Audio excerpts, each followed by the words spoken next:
পছন্দের খাবার খেতে যাওয়ার জন্য 2-3 ঘন্টা জার্নি করা কোনো ব্যাপার না। আমরা সেদিন ঠিক এমনটাই করেছিলাম।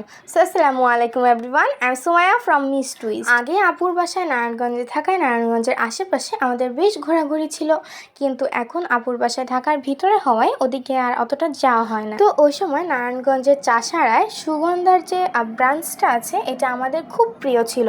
আমরা প্রায় এখানে যেতাম খাওয়া দাওয়া করতে। আমরা মূলত সুগন্ধার খাবারগুলোকে খুব মিস করছিলাম। তো হুট করে প্ল্যান করলাম যে নারায়ণগঞ্জের সুগন্ধায় যাব আর মজার মজার খাবার খাবো। তো যেই ভাবনায় সেই কাজ, সেদিন চলে গেলাম চাষাড়ায়। আর সুগন্ধার স্পেশাল কাশ্মীরি নানটা আমার এত পছন্দের।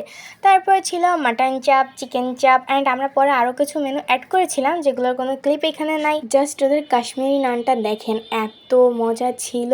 চেরি দেওয়া, তারপর তিল দেওয়া, অনেক রকমের নাটস ইউজ করেছে ওরা এখানে। এটা অনেক ইয়াম্মি ছিল।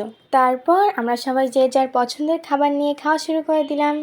এই যে মজার মজার খাবার, এই খাবারগুলোকে খুব মিস করছিলাম এতদিন। তারপর সব খাবার শেষে ওদের যে স্পেশাল ক্ষীরটা, এইটা যে এত মজা। সুগন্ধা গেলে অবভিয়াসলি ক্ষীরটা ট্রাই করবেন, ট্রাস্ট মি, ভালো লাগবে। So thanks for watching and follow my page. আল্লাহ হাফেজ।